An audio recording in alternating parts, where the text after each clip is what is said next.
excited for our next presenter. He has been involved in open source communities for the last 20 years, and he's an expert in all things search. Here to help us understand how organizations can get the most out of their OpenSearch contributions.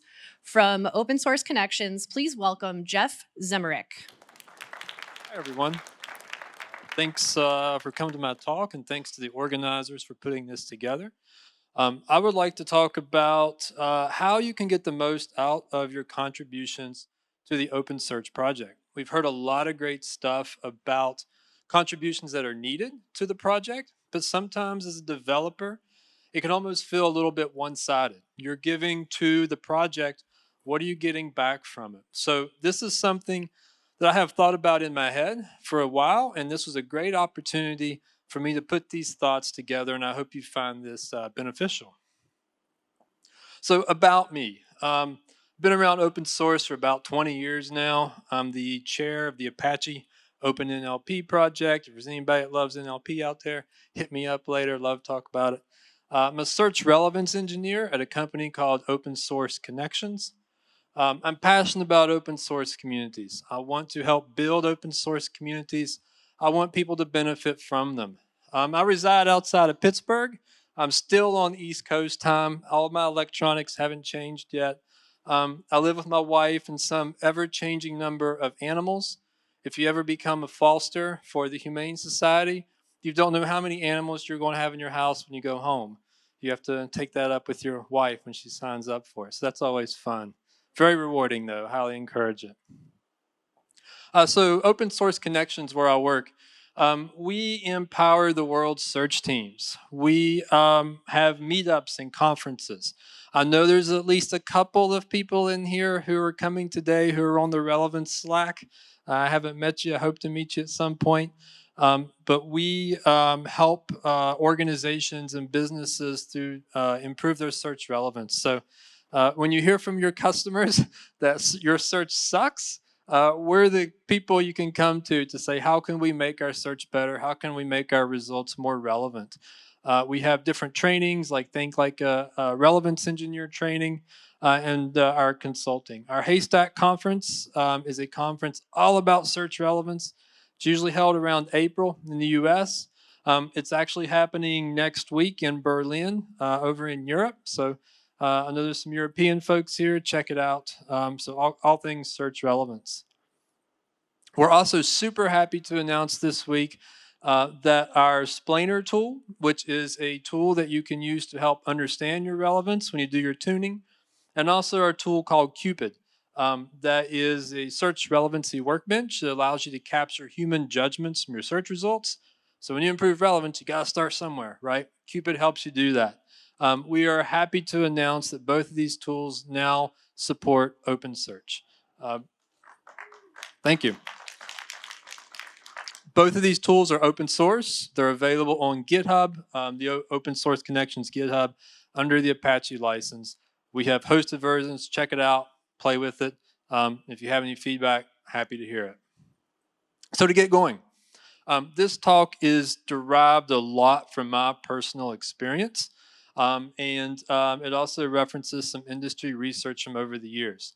I completely recognize that our experiences are got to be different. Unless you work the same place I did and the same stuff, we have different experiences. However, I think that the different roads that we took probably got us to about the same place. So I hope we can come to the same conclusions on things. And also, this talk focuses on what you and your organization can do as a contributor.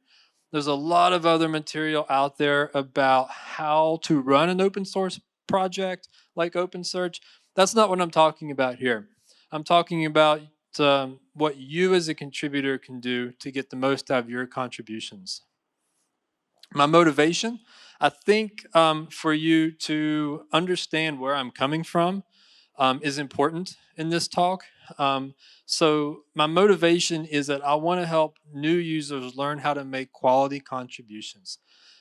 When you make quality contribution, I want you to learn how to get your most benefit from that contribution. And then that has the trickle down effect that contributions everywhere get better. We all win, right? And lastly, I want to help OpenSearch be successful. And that's a picture of my dog because he's a good boy, and that's the only reason why. Where I'm coming from, again, I think my motivation is important to this talk. This Venn diagram, AWS, open source, and search. I've been around AWS since about 2008. I celebrate the holiday of making my first S3 bucket every year. So we're on like 14th anniversary. It's just an excuse to get cake, that's all. 12 AWS certifications, so I've been around a lot of it. I work in search relevance, so I work around OpenSearch, Solar, Elasticsearch, those tools. I firmly believe that the world is big enough for another Lucene-based search engine.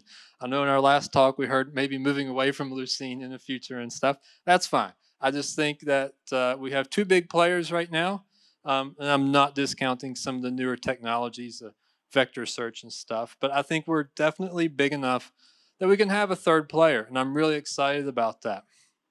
And lastly, I'm a firm believer in open source. I love that the OpenSearch project is licensed under the Apache license, and so I want to get behind that and help it succeed. Adoption of open source.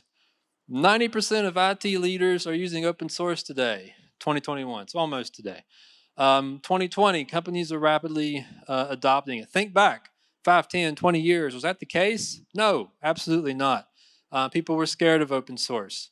In this chart on the left from a research paper, it goes from 2000 to 2010, but it just shows the increase in open source in academic papers. So we can see that that trend has been increasing.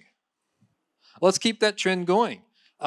Let's work to increase the adoption of OpenSearch by keeping a few things in mind, and these things will help benefit us all. Why contribute? You know, we hear things that say, here's where you can contribute. We want you to contribute. Why? Why should you contribute? Your contribution can spark innovation by stimulating the community. And this is from a research paper I highly recommend to read. Um, New capabilities must be created by users. We think about open source, and sometimes, even to me, sometimes it just seems magical. I don't do anything. The open source just comes out with new features. I don't know where they come from, but I get to use them. I benefit from it, right? Well, that's not the case. It's users like us who make those contributions, who make open source happen. And if you contribute something, might be trivial, might not be, but that can help spark the community and lead to more innovation that you will benefit from in your own organization. Build an organizational reputation. When you contribute to OpenSearch, you are showing the world that you have capabilities. You are making yourself easier to attract new talent and new customers. When people go out and they see your organization making these contributions, the organizations we've heard from today, it's great. It builds their reputation as an expert in some part. You get to create new marketing materials around the stuff that you developed. Remember that contributions aren't just code. If you contribute some new awesome feature to OpenSearch, that's great marketing material for your business. And of course, establish the organization as an expert. Build a personal reputation. Let's not completely discount that it's individuals that do contributions to open source. Your organization benefits, it helps the organizational's reputation. It also builds your personal reputation. You are the ones making the code changes. You're the ones who, the one who is signing off on the code, that it's your code. And research shows that core developers receive quicker first feedback on their first review. Review process, it goes in shorter time, and your changes are more likely to be accepted. So that personal reputation helps yourself, of course. We always have to help ourselves, right? We want to help our organization, but it's also important that we have to remember to help ourselves as well. Don't maintain a private fork. Nobody wants to maintain a private fork, right? Does anybody want to maintain a private fork? No, absolutely not, right? And it sounds rather benign. We just got one change here. We'll just fork it, make this change. Not a big deal, right? You know, a month, 6 months, a year later, you look back and it's horrible. You say, how did we get here? And I picture the Spider-Man meme where they're all standing around pointing at each other, right? That's it's you don't want to do it. Don't get in the habit of maintaining a private fork. Make those contributions back to the project. Barriers to adoption. So why isn't open source, a project like OpenSearch, used more often? Uh, 2021 and 2022, concerns about the level of support. We heard it this morning in a keynote that one of the most common reasons is that a fear of support from the project. And that's understandable, right? Bottom part, 2004, lack of formal support. Same reason. 17-year difference, 18-year difference if we count 2022. So in 18 years, the lack of formal support, the fear of the lack of formal support for open source is still the #1 issue for organizations adopting open source. If this difference was a person, it could vote, it could drive, it's not far away from being able to drink. All right, so we don't want it to keep going. So what can we do? Don't commit and forget. Sounds simple, right? But when we make a contribution, code contribution, documentation, anything that we contribute, don't commit and forget. Success requires the entire community to work together past that initial contribution. Here's a picture from Atlassian's documentation on doing Git flow, merging, branching, all that fun stuff, right? Your contribution doesn't end with a pull request. If we look at this picture, none of these boxes, blue or green, say the word done, right? Done as in go home, you're done. You're not done. Even after it gets merged, you're not done. Join the community, join the OpenSearch community. I think people have mentioned forums, the meetups, the community meetings. Join in, be active. Provide updates. If you do uh, commit code and it gets merged, provide updates to that code. Code, like everything else, ages, right? You have to update it, you have to maintain it, and keep it relevant. Um, your goal through all of that is to hopefully get the community the resources that it needs to support your work long term. At some point, you want to be able to hand it over to the community, and the community can take care of it. If someone comes in and has a question about the feature that you contributed, you hope the community can step in and answer. But until the community can, it's your responsibility to provide that support to the users. A contribution starts with a single change, right? The beginnings of a contribution. Every good work of software starts by scratching a developer's personal itch. 2001, Eric Raymond, right? And that itch usually turns into like a whole leg of poison ivy. You know, it just grows and grows and grows. But that's where it always starts. So let's take a step back and think about 3 types of open source contributions.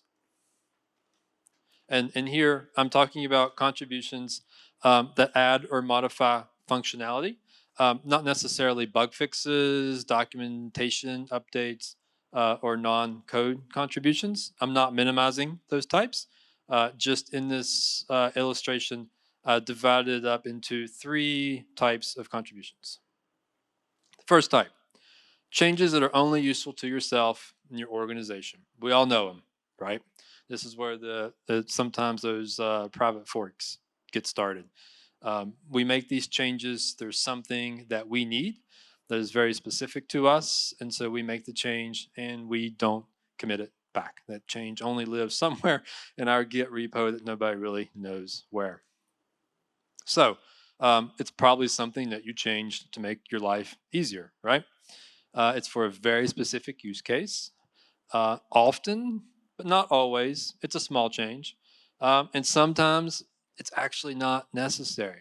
If you think back, if you have done some of these changes, if you think back, you might remember some. I certainly do. Changes that I made that were not necessary. And I say that because I didn't read the documentation. If I had read the documentation or been involved with the community, I would have learned that I did not need to make that change to start with. So that's my type 1. Type 2, changes that are useful to your organization as well as a few other organizations. These are typically more general changes. Often they are larger and more complex changes. You might touch more of the code. You're adding more complicated features. And you're applicable to other users in the same use case. If you're in one industry using OpenSearch and someone else is in that industry too, it's probably useful to them as well. So a little bit more general. Type 3, changes that are useful to many of the project's users. These are the meat and potatoes of open source contributions. This is what we like, right? These changes often add an entire new set of features and functionality. They're typically the largest and most complex, wide applicability. A lot of users across many industries and across use cases will like it. These contributions are welcomed by the project, but will often require effort to merge. And I want to be encouraging here and tell you to see it through to the end. With these large types of changes, any open source project is going to go through it. And a large change is probably going to have a lot of back and forth conversations. They're going to ask you for different changes, updates. Work with them. See it through to the end. Don't get discouraged. They aren't pushing back on you because they don't want it. They are having a conversation with you because we want to improve it and be the best that it can be. Types 1 and 2. So when you decide you want to try to contribute those back to an open source project, might be a hard sell because it's for a very specific use case. Will the project really want to bring in a change and have to maintain that change over time if it only fits your little, I shouldn't say little, your own use case? They might not. That's extra burden on the current project maintainers. That new change probably won't attract any new users or contributors to the project. Think about release notes for a release. It would probably be like, kind of the last one down there. So might be a tough sell. Make your case for it though. See if you can make your change more generic. Perhaps your change is super specific. Perhaps you can make that change more generic code-wise and make it potentially more applicable to other users. Provide documentation with the change. Perhaps your change is super niche, but if you provide documentation with it, that why you are doing this, it might help your cause and help you get it through. Plus, you should always have documentation with your pull requests. We all write documentation with pull requests, right? Great documentation. Of course we do. Engage with the community early to discuss the change. We heard in a talk a little bit ago, open an issue. Open that issue, kick off a discussion, see if what you're going toward is something that's on the project's roadmap. Start that discussion. Perhaps that can be the spark that leads to other stuff and perhaps can get others involved as well. Contributions of type 3. Like I said just a little bit ago, will require the most effort to get merged, work with the project back and forth. These types of contributions often have the most potential for your organization. So making a contribution. Before writing code, I said a little bit ago, have a discussion with the team. You want to make sure that you are in line with what's there, what's expected. Maybe this is something, there's already an issue for it that you can use. So start that conversation, discuss the objective on the OpenSearch forums and issues. Write thorough documentation. I don't need to say that right because we all write good documentation. Write comprehensive unit tests. A commit, a pull request that comes in with really good unit tests is going to have a much higher chance of getting merged, right? And you also reduce that back and forth time. The project maintainers come back and ask for tests. You don't have to. You've got good tests already in there. Be responsive to comments and requested changes. In my experience, this is one of the biggest pitfalls in open source development is that someone makes a great change, a great pull request, something that's really wanted, but it gets lost in the discussion. Down in the GitHub issues, there's the pull request. The maintainers ask for something, the person or the contributor might reply, make a change, something else. You never hear from them again. So being responsive is important both on the project, but it's also important on the contributor as well. If you're responsive to what the project is looking for, your chances of it getting merged go up a lot. See it through to the end. After a contribution, the most important stuff. This is where your organization can really start to benefit from your contribution. Remember, it doesn't end with contribution. The iceberg, the coding part is the part of the iceberg that we can see. Everything else that makes it a success is everything that's under the water that you can't see. Publicize your contribution. You didn't just work hard and make new cool stuff to not tell anybody about it. Publicize it, talk about it, social media, however you get the word out. Don't abandon the project. You made a really cool change. It's contributed. Try to stick with the project. I know there's needs and things change, but you have already started building your reputation here with the project. Keep building it. Keep going. And also be there for support. Monitor the forums, issues, see if it comes up. Be there to support your changes or your new feature that you added. Expand the documentation. Documentation can always be expanded. We can always use more examples, more sample code. The more that you have, the better everything, the better user experience, the better getting it merged. An example. This is an example that I like because I feel like it touches a lot of these points of what to do after making a contribution to get the most out of it for your organization. This is the contribution that was added here was to Apache Solar 4 or 5 years ago. It was the learning to rank functionality that was added. If you get my slides, these are all links. The first one is the issue in Jira that was open, that describes the change to be made. There is a huge, long list of discussion under that issue. You can see how the team members who were trying to contribute and the Apache Solar community went back and forth and had discussions. It's a really good example. The documentation is a link to the documentation that was included with the pull request. This might predate pull request. It might have been a patch file. But the documentation that is in there was in there from the get-go. So the documentation was included in that patch right with the code. Usage examples. There's a quick start. It shows users how to use learning to rank in Apache Solar. So it lowers that barrier to entry and really, really, really helps the community. A blog post. You want to talk about your contribution. You want to tell the world, look what we did. We are experts in some part of this code that we just contributed to OpenSearch. Tell the world about it. A pull request that happens in silence. Did it happen, right? You want to talk about it and publicize it. Industry conference presentation. This is a link to the presentation that these contributors did that went through, described what they did, why they did it, and how they did it. So hopefully you can get these slides. If not, ping me, please, Twitter, LinkedIn, whatever. I'll be happy to show you these links. So a summary. Open source software adoption is slowed by fears of support, lack of support. Unfortunately, we've seen that for at least the last 18 years. Who knows what the studies prior to 2004 looked like, but we can guess that they're probably not much different, definitely not any better, right? So supporting your code contributions can help promote adoption. Contributions are a great way to build organizational reputation, and a lot of good stuff comes with having a good reputation, both in terms of the organization and as an individual contributor.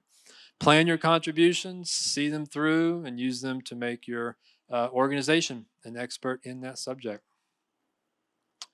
Thank you.